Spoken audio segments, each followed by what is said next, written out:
Olá, seja muito bem-vindo a mais uma edição do videocast da Unimed João Pessoa, o Sem Contraindicação. Eu sou Linda Carvalho, estou aqui mais uma semana para trazer hoje um tema importantíssimo, que é o controle das infecções hospitalares. Porque, segundo o Ministério da Saúde, a infecção hospitalar atinge até 14% do total de internações. E a gente vai conversar sobre esse assunto, a gente vai entender como um hábito, por exemplo, simples, né? A lavagem das mãos faz toda a diferença nesse processo, nesse controle e pode ajudar, inclusive, a reduzir esses números, esse percentual.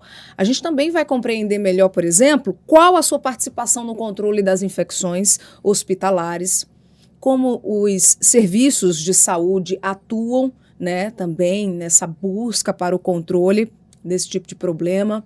Enfim, temos muito a conversar e hoje nós estamos recebendo aqui a infectologista doutora Ana Campanile. Eu pronunciei certo? Pronunciou certinho. É Campanile. Ela que é mesmo. Coordenadora médica do Serviço de Controle de Infecção Hospitalar da Unimed João Pessoa. Seja bem-vinda. Obrigada pelo convite. É ótimo estar aqui falando de um tema que é tão importante para nós. Né? Aqui também com a gente, doutor Francisco de Assis, que é médico também da equipe do Serviço de Controle de Infecção Hospitalar. Seja bem-vindo. Obrigado.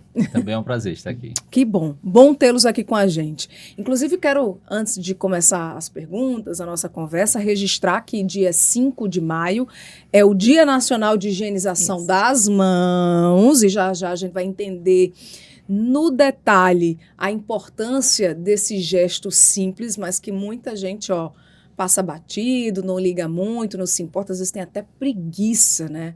Mas já a gente vai entender a importância desse gesto aqui. E também registrar o dia 15 de maio, que é Dia Nacional do Controle das Infecções Hospitalares. Então, fazer esses dois registros antes de começar. Dizer a você que estamos no portal da Unimed, unimedjp.com.br/sem contraindicação.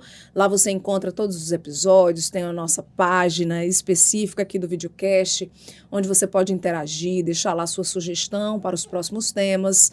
Estamos também no Spotify, no Instagram, @Unimed João Pessoa, e tem o nosso canal no YouTube. Se você ainda não segue a gente, por favor, tá? Deixa seu like, se inscreve também e encaminha esse conteúdo para que mais pessoas possam ter acesso a informações sobre saúde e qualidade de vida, tá bom? Agora sim, chegando para a gente começar aqui a nossa conversa, porque eu tenho algumas perguntinhas aqui que vão poder nos ajudar, né, a entender melhor, inclusive, o trabalho de vocês. Mas eu quero começar perguntando o seguinte: doutora Ana, o que é infecção hospitalar e quais as causas mais comuns? Hoje, vem sendo muito utilizado, né, uma sigla para infecções relacionadas à assistência à saúde. A IRAS?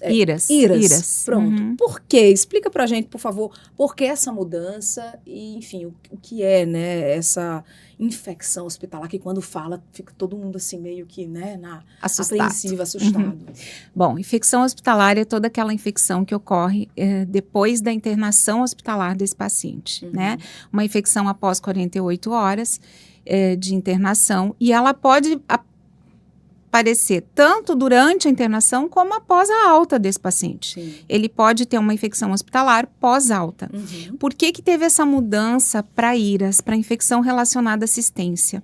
Porque hoje a gente tem um perfil muito grande de pacientes que têm assistências domiciliares ou em outras instituições não hospitalares, como instituições de longa permanência, onde eles são invadidos, onde eles recebem assistência, recebem antibiótico, recebem medicações endovenosas, às vezes precisam usar uma sonda de alimentação ou mesmo uma sonda vesical para urina, né? Então, são pacientes que têm um manejo quase que hospitalar no domicílio, né?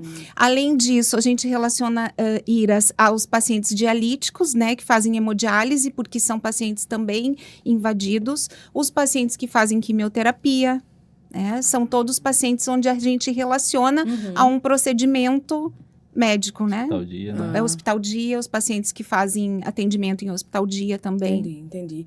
Doutor Francisco, o que é infecção cruzada e o que é infecção comunitária? Qual a diferença?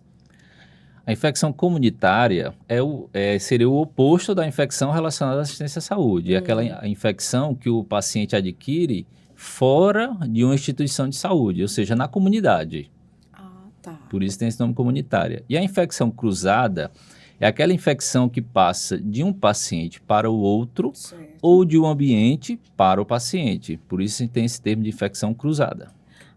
Doutora Ana, eu acredito que seja, assim, incorreto pensar que algum hospital, de repente, vai ter taxa zero de infecção, porque as pessoas já são atendidas com algum nível de infecção. É por aí? Depois a senhora me corrige, tá? Mas aí, eu queria saber se é possível a gente zerar a infecção hospitalar, essa que se adquire dentro do hospital? Acho que essa é a nossa luta como Don Quixote, né? Essa é a nossa eterna luta de diminuir o máximo possível. Zerar, a gente nunca vai conseguir. O hospital que fizer, ou a instituição que fizer essa propaganda e divulgar isso, que tem zero infecção, é porque não tem controle. É porque não sabe qual é a realidade da sua instituição. Porque as infecções, elas fazem parte, existem assim... claro que podem ocorrer por uma quebra, mas muitas vezes elas estão relacionadas até aquelas internações. Nós temos pacientes, às vezes, com 1 ano de internação, 6 meses de internação, alguns moradores da instituição, né? Então, realmente, mesmo com todas o cuidado para não ocorrer quebra de barreira, isso pode ocorrer. Além do que uma simples infecção, essa diferença entre infecção hospitalar. Só para dar um exemplo bem simples e que as pessoas muitas vezes não entendem. Durante o Covid, com esses indas e vindas do Covid, a gente teve pacientes que adquiriram Covid dentro do hospital, porque os familiares que iam cuidar desses pacientes tinham Covid. Mas a gente notifica isso como infecção hospitalar. Esse Covid, mesmo a gente sabendo que foi do familiar... Sim. Ou, né? Porque a gente sabe que os colaboradores todos usavam o equipamento de proteção individual, usavam máscara. E realmente, muitas vezes, um familiar chega e diz, olha, eu que estava com síndrome gripal, né? Então, isso é considerado infecção hospitalar. Né? Muitas vezes, um cuidador alimenta um paciente quando não deve alimentar. Ou mexe num acesso, né? Num vaso, num acesso. Ali onde é uma medicação que deveria ser restrito só à enfermagem, não, alguém mexe. Então, isso são coisas que acontecem. Não tem como ter essa vigilância 24 horas, né? Sim. Quais são os tipos, vamos dizer assim, mais comuns de infecção hospitalar, doutor Francisco? Seriam as infecções bacterianas, não é? Podemos ter também infecções virais. Ana deu o exemplo aí do Covid, não é? Transmissão dentro do hospital. Mas, assim, só para complementar o que a Ana falou em relação à taxa zero de infecção hospitalar, que é o desejo da gente, mas realmente é muito difícil, porque influenciam nessa infecção hospitalar fatores não apenas do hospital, fatores relacionados ao próprio paciente, que muitos deles a gente não tem como modificar. Entendi. Por exemplo, a idade. Então, idosos, eles têm mais comorbidades, mais doenças que favorecem ele ter infecção, então a gente não tem como modificar isso. Circunstâncias, outras patologias como obesidade, tabagismo. Então, nós temos os fatores que são relacionados ao hospital e para isso nós temos os protocolos de boas práticas, mas a infecção também se dá por condições relacionadas ao paciente que muitas vezes nós não temos como modificá-las. Quais são os serviços de saúde que atuam para controlar essas infecções? Serviços de saúde que atuam. Bom, a gente dentro da organização do hospital, a gente tem os nossos apoios ao serviço de controle de infecção. Principalmente a de segurança do paciente. A gente trabalha junto, né? A segurança do paciente com o controle de infecção hospitalar. Então, a segurança do paciente a segurança na realização dos procedimentos, nas condutas corretas, desde identificação, medicação correta, né? Então, isso a gente trabalha junto, dentro da instituição. existe um protocolo, vamos dizer assim, que é seguido para justamente tentar, né, controlar isso, e qual a importância de se ter um protocolo? Bom, o que norteia o controle de infecção, ele é dividido assim. A gente tem o controle de infecção, que é a comissão de controle de infecção, Certo. onde eu tenho um representante de todos os gestores e da direção, aonde a gente, nós que somos serviço, nós somos serviço, né? Nós junto com a enfermagem, que está junto com a gente na equipe, nós somos o serviço, nós que norteamos o que tem que ser feito, e existe uma comissão que nos dá o aval que está ok, né? E nos apoia para realizarmos todas as ações. Tudo que é feito no controle de infecção, ele é norteado, a gente tem uma portaria bem antiga, e tudo é norteado por essa portaria do Ministério da Saúde, de tudo como que tem que funcionar um controle de infecção dentro do hospital. E aí a gente faz uma adaptação, digamos assim. Cada instituição é diferente. Eu vou ter uma instituição só cirúrgica, eu vou ter uma instituição onde eu tenho pediatria, eu posso ter uma instituição onde eu só tenho adultos. Então, cada instituição vai ter a sua particularidade. Tá? E faz parte desses protocolos e disso que norteia, o serviço de controle de infecção, ele vê tudo. Desde a alimentação, a lavanderia, o maqueiro, o momento que o paciente entra, desde o momento que o paciente entra até o momento que o paciente tem alta, certo. E a gente ainda tem vigilância pós-alta. Qual a importância também, por exemplo, quais são os protocolos no Hospital Alberto Urquiza Wanderley, né, que contribuem para esse controle das infecções hospitalares? Aí aqui a gente tem o protocolo de sepse, que é a infecção generalizada. Faz parte também desse conjunto de medidas? Sim. Esses protocolos, eles são orientados pela Anvisa. Tá. Então, nós temos protocolos de prevenção de infecção de acordo com a topografia da infecção. E esses protocolos são criados de acordo com as boas práticas. Então, nós seguimos esse protocolo da Anvisa e adequamos de acordo com alguma particularidade do hospital. Então, temos protocolo de prevenção de pneumonia, de infecção do sítio cirúrgico, infecção do trato urinário. E o protocolo de sepse, ele está dentro da segurança do paciente, mas não especificamente no controle de infecção hospitalar, porque a sepse, ela pode ser uma infecção comunitária, certo. O paciente já chega com essa infecção, ou pode ser adquirida dentro do hospital. Então, a sepse englobaria as duas situações, infecções de comunidade e de hospital. Gente, falando sobre o serviço de controle de infecções, dentro de uma instituição hospitalar, qual o papel, qual a importância também da enfermagem no controle da infecção hospitalar? Toda a importância. Na verdade, assim, uma coisa que é muito importante a gente deixar claro é que o controle de infecção não é o serviço de controle de infecção. Tá. Quem faz controle de infecção somos todos nós. Desde o momento que entra no hospital, desde a recepção até o momento de saída, até o cuidador, o familiar. O controle de infecção, ele é uma coisa de todos nós. O serviço de controle de infecção, ele norteia o que tem que ser feito e ele fiscaliza se é feito ou não. Porque às vezes as pessoas ficam muito assim, confundem muito como se a gente fosse gerador de infecção, né? E não é isso, a gente é um fiscalizador, na verdade. A gente é um órgão de apoio para nortear o que tem que ser feito e fiscalizar para ver se isso realmente está sendo feito e se não está sendo feito, o que tem que ser feito para corrigir, né? Essa é principalmente a função. A enfermagem são os nossos braços direito e esquerdo. Tanto a enfermagem do nosso setor, que a gente não tem como um controle de infecção, um serviço de controle de infecção sem enfermagem, como toda assistência dentro do corpo, né, do staff de atendimento do paciente. E assim como tanto a enfermagem, como a gente tem que aqui deixar outro parceiro nosso, que é a farmácia. A farmácia é um parceiro muito importante da gente. A gente trabalha junto, enfermagem, farmácia, como toda a equipe multidisciplinar, que é é toda unida, digamos assim. Eu digo que são todos elos de uma mesma corrente para trabalhar pelo paciente, pela segurança do paciente. Entendi. A Unimed João Pessoa tem 2 hospitais de alta complexidade. Nós temos o Alberto Urquiza Vanderlei e o Hospital Pediátrico. E um de média e baixa complexidade, que é o Hospital Medical Unimed.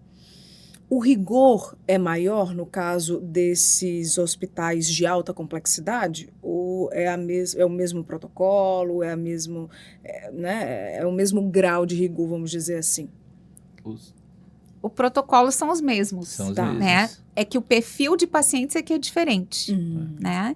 Então, por exemplo, o medical é um hospital cirúrgico, é um hospital onde eu não tenho internação, ele é um hospital que não é 24 horas, né? Certo. Então, são cirurgias, por exemplo, de baixa complexidade, mas assim, a profilaxia cirúrgica, o cuidado com o paciente, a segurança, a esterilização, as visitas técnicas, é tudo igual. A vigilância da infecção também é igual, mas realmente, assim, o cuidado tem alguns setores dentro do hospital que aí realmente demandam um cuidado maior, que são pacientes que têm uma complexidade maior, são pacientes mais graves, pacientes mais submetidos a vários procedimentos invasivos, que aí nesse aí exige um cuidado maior. Nas áreas, por exemplo, de UTIs, centros cirúrgicos, é adotado algum cuidado extra, já que são ambientes, assim, vamos dizer que o paciente talvez fique mais exposto, né? Enfim, são adotadas medidas mais rigorosas nesses ambientes? Existem os protocolos de prevenção que esses não mudam, né? Mas existem alguns controles. Por exemplo, em ambientes de terapia intensiva, a quantidade de visitantes é bem mais reduzida, acompanhantes por curto período. Né? Então, existe algumas particularidades a depender do serviço. Centro cirúrgico, então a tendência assim, quanto menos pessoas circulando dentro do centro cirúrgico, dentro das salas de cirurgias, menor a chance de ter uma infecção do sítio cirúrgico. A gente falou em alguns momentos aqui da questão também, inclusive, dos visitantes. Já vou perguntar, porque tem gente que gosta de levar comida, flor, não sei o quê, vai fazer visita e leva coisa de casa, como isso também pode ser bem perigoso, mas daqui a pouco a gente chega lá. Antes, vamos falar de uma atitude simples, mas que muitas vezes é esquecida ou deixada de lado por todos nós, pela sociedade, que é a higienização das mãos, né? Explicar, inclusive, para os acompanhantes, para os visitantes que forem, né, de repente fazer alguma visita, né, a algum paciente, enfim. Qual a importância desse gesto? Lavar as mãos, porque às vezes, inclusive, acontece muito em visita de criança, bebê recém-nascido, que você vai e quer pegar na mãozinha, botar o dedinho. Qual o risco, né, de você chegar no hospital para fazer essa visita, não ter esse simples cuidado de lavar a mão e ter esse contato com o paciente e com o ambiente em que ele está? A mão é a maior fonte que a gente tem. Né? É a principal fonte, justamente porque ela toca em tudo. Tudo, né? A gente tá aqui pegando.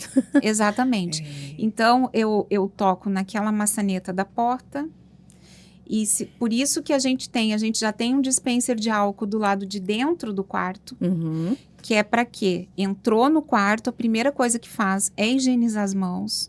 E existe, claro, a gente preconiza isso para quem faz o atendimento do paciente, existem 5 momentos de higiene das mãos, que é sempre antes ou depois de tocar o paciente, antes ou depois de tocar o ambiente, né, ou no entorno do paciente, ou de fazer qualquer tipo de procedimento, né?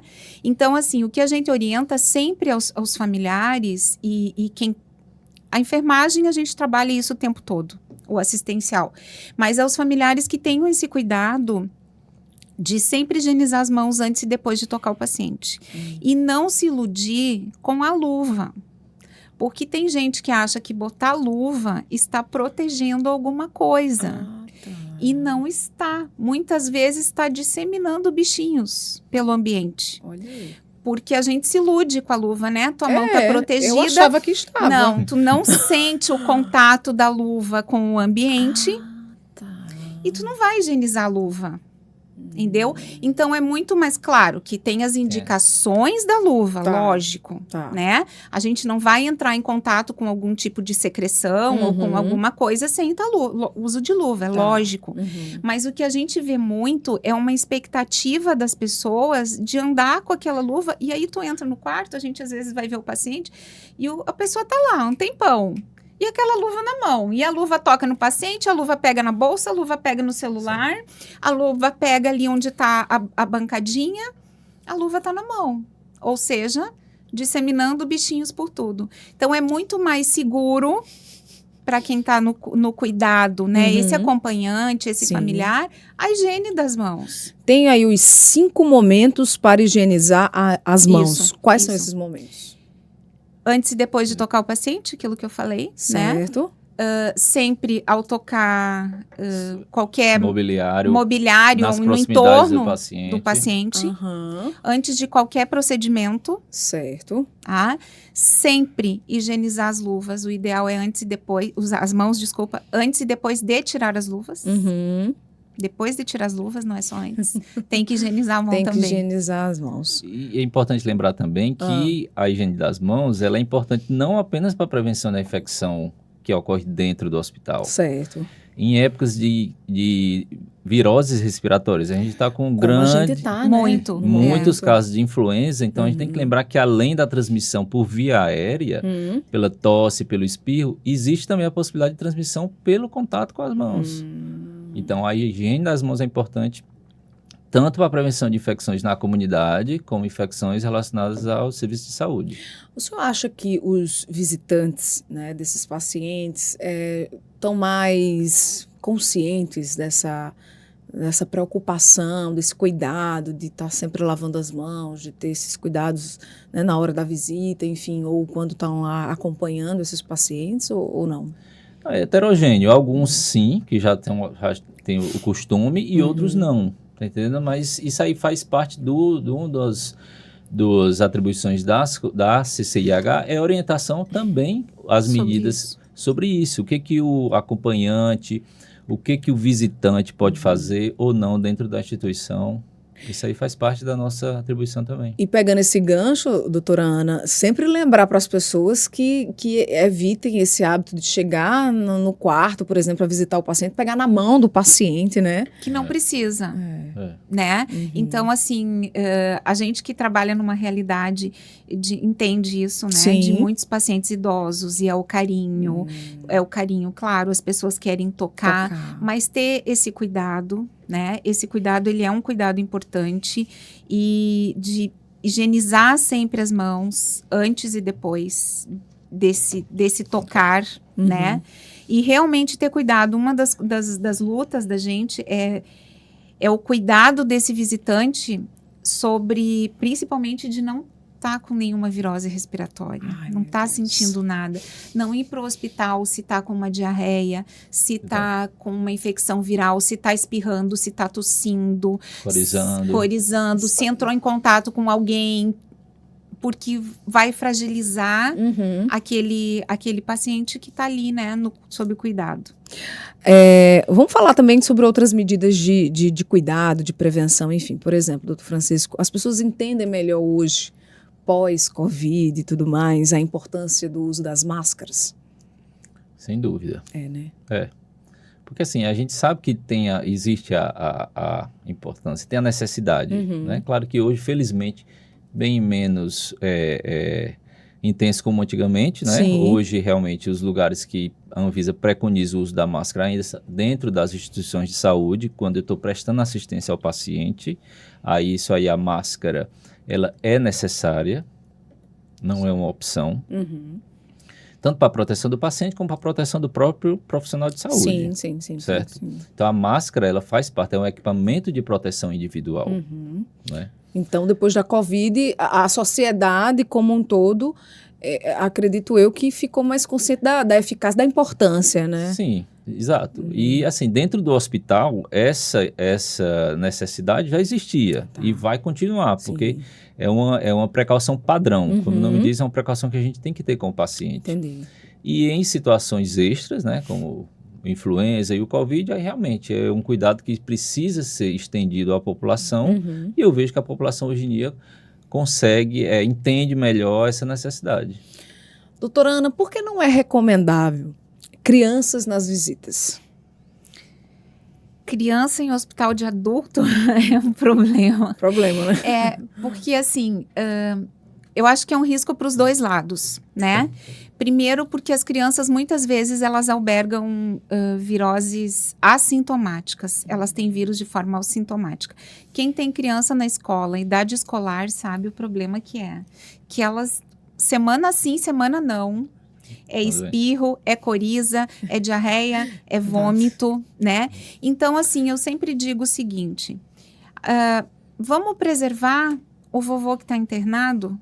É muito melhor o vovô ver esse neto em casa, ele não estando fragilizado por uma infecção ou por alguma outra patologia que ele está lá, e ele vê esse neto em casa, vamos utilizar chamada de vídeo, vamos utilizar outros recursos que a gente tem.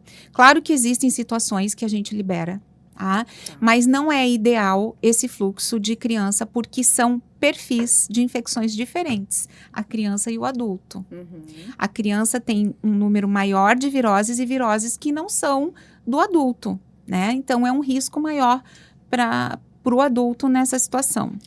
Tem muita gente que pode achar que não tem nada demais ver uma cama do paciente ou em uma outra cama vaga no hospital e sentar e ficar lá, enfim. Não tem nada demais mesmo? Ou tem problema sim? Não pode deitar. Não pode. Não pode, porque assim, a gente tem que entender que esse paciente que está no hospital, ele está fragilizado, não é? Ou por sua doença, ou porque está tomando algum medicamento que mexe com sua imunidade, está tomando algum antimicrobiano que pode induzir resistência bacteriana. Então, assim, não dá para comparar com o paciente que está em casa, que você pode... Então, assim, o contato tem que ser realmente com cuidado, o leito é do paciente, então, assim, não se admite deitar, sentar no leito do paciente, porque realmente você pode ali estar levando uma bactéria de fora para dentro do hospital em um ambiente que o paciente está fragilizado. Certo. Que para quem está levando, por estar com a sua imunidade preservada, não vai ter nenhuma repercussão, porém o paciente que está institucionalizado pode ter uma repercussão. Falando em cuidados com o paciente, essa prática de fazer um passeio pelo corredor do hospital, né, que é um gesto que pode até, inclusive, fazer bem ao paciente, enfim, mas quais são os cuidados que devem ser adotados ao fazer isso justamente para evitar infecções? Os pacientes, geralmente, eles saem, esses passeios no corredor, eles saem com um fisioterapeuta ou com um acompanhante, né? Porque ali, esse passeio no corredor não é nem só o risco de infecção em si, mas um risco de queda ou de algum outro tipo, né? De acidente. Em termos de infecção, o que a gente orienta? Sempre o paciente, nesses tempos que nós vivemos hoje, o paciente sai do quarto com máscara. Ele tem que sair do quarto para o corredor com máscara. Essa é uma orientação que a gente passa sempre, porque as pessoas costumam, né? Às vezes o acompanhante que está lá no quarto, ou mesmo até a gente, porque a gente usa máscara no atendimento do paciente. Mas, teoricamente, às vezes no corredor, tu vai atender um telefone, tu está conversando... E todo mundo pode ser fonte de coisas invisíveis, né? Entendi. Então, sempre uma recomendação para o paciente é sempre usar máscara. Agora vamos lá, trazer as dicas e orientações para a turma que gosta de levar coisas para o hospital. Por exemplo, alimentos. Leva um bolinho da vovó, a vovó fez um bolinho, não sei o que, leva para lá, não sei o que, para lanchar, nanana. Qual o perigo de se levar alimentos para o hospital? Olha, a experiência que a gente tem é que geralmente o alimento vai para quem não pode. Né? A experiência é essa. Então, assim, dentro da dieta que é estipulada para aquele paciente que é orientada, por exemplo, o que a gente pode pecar no erro? O diabético receber doce a mais, o hipertenso receber sal a mais. Então, se isso passa desapercebido, essa comida de fora, isso vai causar o quê? Isso vai causar um desequilíbrio nesse laboratório desse paciente e vai se fazer o quê? Aumentar remédio. achando que aquela pressão não está controlada ou que aquela glicose não está controlada por algum outro fator e pode ser simplesmente por causa do bolinho que veio para dentro do hospital. Tá vendo? Essa é uma coisa, Uhum. tá? Outra coisa, tem pacientes que têm intolerância a determinados alimentos Uhum. e aí trazer alimentos que esse paciente possa ser alérgico, né? Isso pode complicar. Às vezes a procedência, a gente não sabe. Uma coisa é a responsabilidade que eu tenho com o alimento do meu paciente produzido na nossa cozinha. Tá. Outra coisa é o alimento que vem do iFood, que eu não sei de onde vem. De como foi manuseado, enfim. Então, né? assim, o paciente pode ter uma diarreia. Uma coisa é ser do meu hospital, Isso. que eu tenho como rastrear. E do iFood, como é que a gente vai rastrear? É. Né? Então, esse é um cuidado realmente que tem que ter. A questão de levar flores, doutor Francisco. Levar flores, o paciente está internado, teve bebê ou algo desse tipo. Eu vou levar flores, levar um carinho. Assim, Perigo. existe realmente uma recomendação da Anvisa Aham. que não é permitido, Tá. tá? Por quê? Porque existe a possibilidade dessas flores serem colonizadas por bactérias, Uhum. por fungos, Fungo, principalmente. não é? Que a gente sabe assim, o impacto disso na transmissão de infecção deve ser muito pequeno, mas se a gente puder evitar, né? é um cuidado a mais, mas Uhum. realmente não deve ser feito. E é interessante a gente trazer, porque muitas pessoas não sabem, É. né? Dessa proibição, dessa não indicação, enfim. E hoje a gente vive ainda uma outra realidade, né, gente? Ah. A gente não pode ter planta em água dentro de hospital, que a gente tem mosquito da dengue. Exatamente. A gente tem criadouro. Isso. Então, uma outra limitação que a gente não pode, porque muitas vezes o mosquitinho, eu digo que ele vem, parece que ele vem nas bolsas, né? A gente encontra ele em todos os lugares. É verdade. E aí eu não posso ter um local apropriado para ele se criar, né? É verdade. Aquelas caixinhas, a mamãe tem bebê e coloca no quarto, né? Que fica aquelas caixinhas Na porta. na porta. Aquilo tem alguma restrição? Não, Não, só para levar para o hospital, mas, É. por exemplo, quando sair do hospital para casa, porque geralmente a mãe leva para colocar ou então para guardar de lembrança. Qual o cuidado disso? De levar aquele objeto do hospital para casa? Ali, geralmente, assim, esse enfeite de porta, ele geralmente é um local que as pessoas não vão tocar. Eu não vou ter alguém com infecção ou com alguma coisa que vá Exato. tocar naquele objeto, Uhum. né? Então, assim, problemas de levar para casa que a gente tem e que eu acho complicado. Travesseiros que ficam no hospital, colchões Colchões. que ficam no hospital. Isso é complicado. Tá? Isso é uma coisa mais complicada. Mas os enfeites, Uhum. então, assim, o que tu levar que passou pelo hospital, o que a gente orienta? Higieniza com álcool 70, passa um alquinho, tá ok. Se o hospital não dispuser de colchão, de travesseiro, Uhum. e a família precisar levar, o importante é que seja orientado com um material que seja higienizável. Isso. Eu não posso utilizar no hospital o mesmo travesseiro que eu utilizo em casa. Entendi. Porque aquilo ali eu não tenho como lavar, Uhum. Uhum. não é? Até tenho como lavar, mas não com o mesmo rigor que precisa ser feito em ambiente hospitalar. Então, se o hospital não fornecer, se a família precisar, que seja escolhido um travesseiro, um colchão de um material que seja higienizável. Ah, tá. Higienizável de preferência com álcool a 70%, que Entendi. é um dos produtos que a gente utiliza. Uhum. Bom, chegou o momento do quadro Mente Ativa, que a gente dá uma relaxada, vamos deixar um pouquinho o nosso tema central do videocast de lado para conhecer um pouco mais dos nossos convidados, descobrir o que eles gostam de fazer para além da medicina. Doutora Ana, eu já soube, um passarinho me contou que ela tem um hobby saboroso, que é o de cozinhar. Olha, Adoro. ela gosta de cozinhar. Como é que surgiu esse interesse por cozinhar, enfim? Família, cozinha Família. afetiva. Na minha família, todo mundo cozinha. Minha mãe tem um restaurante. E os encontros são sempre ao redor da mesa, né? E eu acho que é uma coisa agregadora demais. A gente, assim, é muito agregador. E eu vejo que isso no sul era assim, eu morei no norte, foi assim, e aqui no nordeste é assim, e as pessoas recebem a gente aqui com um cuscuz, com um bolinho, com aquele cafezinho. Então, assim, a comida é uma coisa muito agregadora. Eu gosto muito. E qual a receita, assim, que a senhora gosta mais de fazer? Aquela aquela minha receita, olhe. Gosto dos risotos, gosto Risotos. muito, gosto muito. Andei viajando algumas carnes com molho, com tipo uma boa massa, né? Tá dando fome, hein, gente? Uma boa massa. Uma boa massa. Eu gosto Eita. muito. Mas costuma cozinhar, assim, para ocasiões especiais ou no dia a dia a senhora, mesmo na correria, consegue fazer algo? Eu geralmente cozinho todas as noites. Eu faço alguma coisa dentro, né? Dentro da dieta que a gente tem que fazer. Mas, assim, fim de semana eu geralmente tiro pra cozinhar um pouquinho mais, assim. E gosta de aprender receitas novas? Gosta de assistir Sempre. aqueles programas de culinária? Todos, enfim. viciada. Masterchef, mesmo amo. isso? Que legal! Ela gosta mesmo. Gosto muito. Gosto de visitar as cozinhas no restaurante, trocar receita. É bom. Ficar de olho, ver se tem algum segredinho que dá pra Exatamente. aprender. Muito bem, que legal. Exatamente. E é uma forma também de descompensar, né? Assim, de muito. dar uma aliviada, Muito. né? Exatamente. Legal. Doutor Francisco é atleta, viu, gente? Gosta de correr, mas também de viajar. É isso?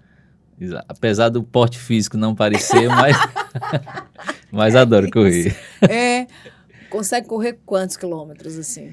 Nos melhores momentos eu corria até 10 quilômetros, mas hoje estou na média de 5, 6, porque E também quantas não vezes sou... por semana?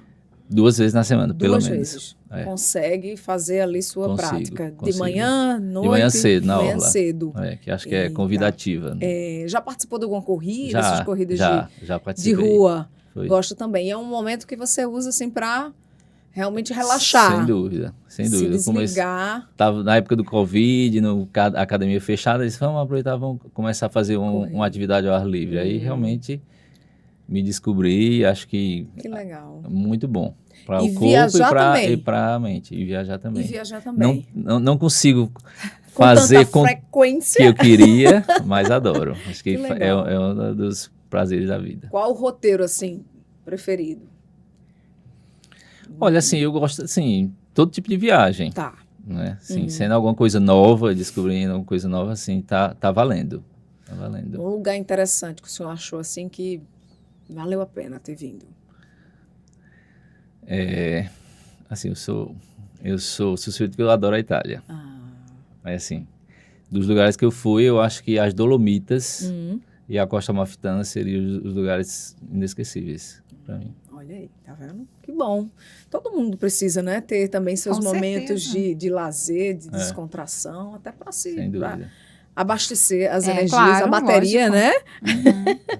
Bom, voltando aqui ao nosso tema, o tema central do nosso videocast, doutora Ana, o Serviço de Controle de Infecções Hospitalares identifica os micro-organismos mais prevalentes no hospital e também o perfil de sensibilidade. Inclusive ajuda a nortear algumas condutas que são adotadas por vocês. Enfim, qual a importância desse trabalho para reduzir a resistência antimicrobiana? Tá chique, linda, tá? Ela tá treinei treinadinha. Treinei direitinho. Bom, o perfil, ele é importante porque ele norteia o que a gente deve usar ou não deve usar dentro do hospital. Tá. Porque, assim, dentro das infecções, o que a gente luta é a minha luta diária, eu e Francisco, dentro daquele hospital, de todos os hospitais que a gente trabalha, é quanto menos, melhor. Quanto menos antimicrobiano a gente usar, melhor. Tá. Por que o perfil é importante? Porque muitas vezes eu preciso iniciar um antibiótico e eu ainda não sei qual é a bactéria que aquele paciente tem. Eu sei que ele tem uma bactéria, mas eu não sei qual. Então, a gente conhecendo o perfil daquela instituição, a gente sabe mais ou menos qual antibiótico que eu devo usar naquela situação, naquele local. Sim. E a gente baseia os nossos protocolos justamente em cima disso. Tá? Para dar mais segurança até que venha um resultado e eu consiga identificar qual é o agente, né, infeccioso. Entendi. Esse é um dos principais. E nos norteia outras coisas também, como, por exemplo, quando a gente faz um perfil do pronto atendimento, que é onde eu tenho o meu maior atendimento de pacientes comunitários, a gente já tem como verificar que para determinada infecção não adianta usar tal antibiótico. Então, eu já posso orientar o meu corpo clínico que esse antibiótico um paciente não deve ser liberado para casa com esse antibiótico, porque das bactérias que eu encontro lá, eu não tenho sensibilidade. Entendi. Então, isso é uma outra orientação que a gente consegue dar. Também, Ana, assim, é importante porque se eu conheço o perfil da bactéria que existe na minha instituição, e a partir do momento que surge uma bactéria diferente, ou uma mesma bactéria, mas com perfil de sensibilidade pior, mais resistente aos antimicrobianos, então aquilo ali liga um alerta para algumas medidas que eu tenho que tomar com esse paciente. Não só mudança do tratamento antimicrobiano, mas também isolamento desse paciente para evitar que essa bactéria resistente aos fármacos se dissemine dentro da instituição. Doutor Francisco, o que são as superbactérias? São as bactérias que são resistentes aos antimicrobianos que normalmente ela seria sensível. E isso se dá muito pelo uso indiscriminado dos antimicrobianos. Entendi. Utilizar desnecessariamente, por tempo prolongado, com dose equivocada, subdoses. Então, esse uso indiscriminado seleciona bactérias multiresistentes, que vulgarmente chamam-se de superbactérias, mas que tem, infelizmente, a prevalência vem aumentando em todas as instituições de saúde. Assim, acho que a história natural da bactéria realmente é procurar se desenvolver, ficar mais forte, e cabe a gente, como controlador de infecção, como profissional de saúde, evitar que isso se dissemine dentro do nosso hospital. Entendi. Eu queria só deixar uma coisa, que esse uso indiscriminado de antibiótico, de antimicrobiano, ele não é só dentro do hospital. Ele ocorre muito fora do hospital também. A questão da automedicação. A automedicação. Então, às vezes a automedicação, às vezes aquele problema que a gente tem de... realmente, muitas vezes o paciente está num atendimento de consultório e até mesmo de pronto atendimento, e aquela ânsia pelo antibiótico, e uma dificuldade que a gente tem de realmente fechar um diagnóstico de uma infecção viral, porque as pessoas tendem a dizer assim, eles chamam muito a gente como infectologista, eu estou muito angustiada porque eu fui atendida e me disseram que eu tenho uma virose. Sim, as viroses existem. E eu não consigo nomear todas as viroses, porque a gente não tem laboratório para nomear todos os milhões de vírus que tem. Então, a gente agrupa isso e diz que é uma virose, não quer dizer que... Assim, as pessoas entendem como se estivessem subestimando um diagnóstico. Não é menosprezando a doença, Não é menosprezando a doença de jeito nenhum. Ela realmente tem uma virose. E se tem uma virose, não precisa de um antibiótico. E como grande exemplo tem uma epidemia do Covid, a pandemia, né? Então, assim, se essa resistência bacteriana já existia, ela piorou bastante depois da pandemia. Por quê? Porque muitas vezes o paciente tinha sintomas que se confundiam de uma virose pelo próprio Covid, de uma infecção bacteriana, aí nessa ânsia do paciente, ânsia do profissional, utilizavam antimicrobianos sem necessidade, porque ele estava se tratando de uma infecção viral, e isso, infelizmente, aumentou consideravelmente a resistência bacteriana, que hoje em dia não existe apenas dentro do hospital, infelizmente, na comunidade também. Os idosos são o público mais vulnerável, a gente pode dizer isso ou não? Os extremos de idade, né? Tá. Então, os bebês, os idosos, os imunossuprimidos, transplantados, pacientes com AIDS, por exemplo, que não têm controle da patologia, pacientes que usam imunossupressores. Hoje a gente tem muitas doenças, né, em pacientes em uso de imunossupressores. Então, esses pacientes realmente são pacientes que ficam mais fragilizados. Para quem... Pois não. Pacientes que precisam de algum dispositivo de saúde. Um exemplo, pacientes que sofreram algum traumatismo um acidente automobilístico, aí Certo. não consegue, não tem controle da diurese. Aí precisam utilizar sonda vesical por longo período. Então, é um paciente que tem um risco maior de ter infecção do trato urinário por conta desse dispositivo que funciona como corpo estranho. Pacientes que precisam de hemodiálise, aí precisam usar catéteres vasculares por longo período para fazer hemodiálise. Então, aquilo ali é um fator de risco para a infecção. Então, é um paciente que é mais susceptível a esse tipo de infecção também. E tem cuidados que devem ser adotados pelas pessoas que convivem com essas pessoas. Sem dúvida. Que cuidados, assim, dá pra gente citar alguns? O principal é a higiene das mãos. Tá. Assim, isso aí é absoluto, como você bem falou, é uma coisa simples, eficaz. E o cuidado adicional vai depender da circunstância. Por exemplo, se é um paciente que tem uma sonda vesical que ele precisa usar por longo período. Então, existe a limpeza do local, né? O cuidado com essa sonda, a bolsa coletora não encostar no chão, também não ficar muito elevada para essa urina não voltar para o paciente. Então, depende da circunstância. Entendi. E o controle da doença de base, né?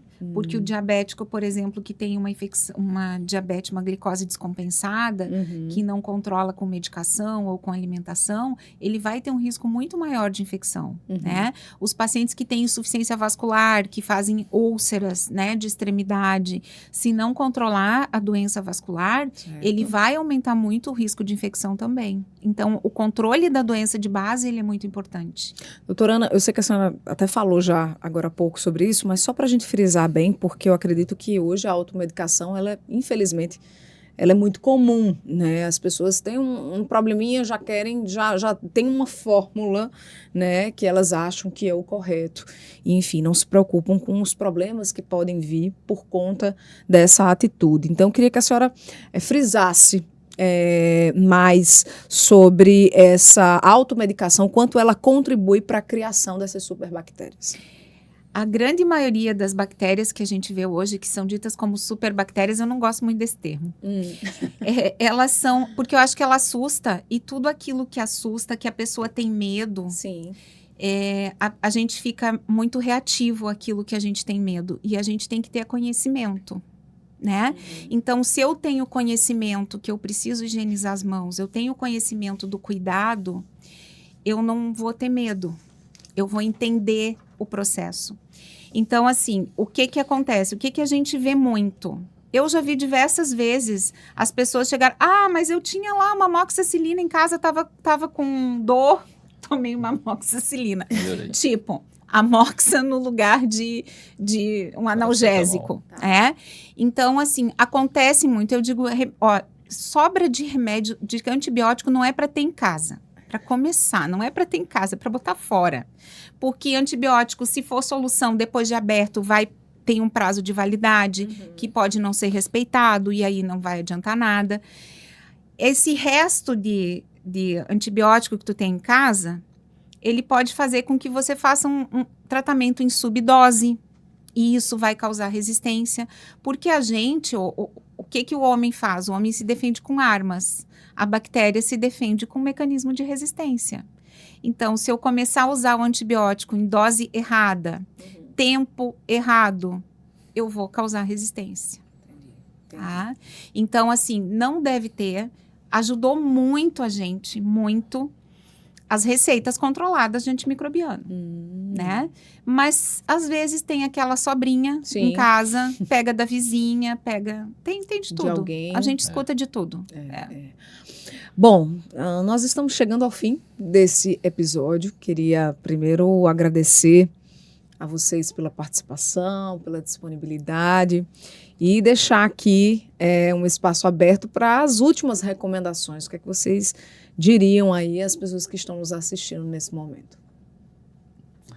Não, eu queria dizer que foi um prazer estar aqui falando de um tema tão relevante, né? E dizer que estou à disposição e deixar como mensagem reforçar a importância da higienização das mãos, né? Que é uma medida realmente eficaz, extremamente simples, pode ser feita com água e sabonete, com água e álcool em gel, previne infecções tanto dentro das instituições como na comunidade, e também reforçar a questão da automedicação, principalmente no que se refere aos antimicrobianos. Nem toda febre é igual ao antibiótico. As doenças virais, que são a maioria das infecções, seja infecções respiratórias, infecções de trato digestivos, elas não necessitam de antimicrobiano. Doutora Ana. Eu acho assim, um pouquinho, a Cis já falou o principal, eu queria só reforçar essa ideia de que controle de infecção somos todos nós. Eu acho que cada pessoa que entra dentro do hospital, cada pessoa que está lá no cuidado do paciente, eu acho que quem tem no seu dia a dia o cuidar, ele tem que ser um controlador de infecção. Esteja ele em casa, cuidando dessa pessoa, esteja ele no ambiente hospitalar, ou seja ele um profissional de saúde. Aonde tem o cuidar, tem que ter o controle de infecção. Muito bem. Obrigada mais uma vez pela participação de vocês, viu? Até a próxima. Até a próxima. E obrigada a você que nos acompanha também pela participação, pela companhia aqui. Semana que vem tem mais um episódio. Lembrando que estamos aqui no YouTube. Se você ainda não está inscrito no nosso canal, se inscreve para que você receba aí o alerta toda vez que a gente compartilhar aqui, trazer novos conteúdos, novos episódios. Estamos também no Spotify. Tem também o canal do nosso Instagram, @Unimed João Pessoa, que aí você se comunica com a gente, e o portal unimedjp.com.br/sem contraindicação. Tá bom? Por hoje é só. Obrigada pela sua companhia. Semana que vem tem mais. Eu espero você. Até lá.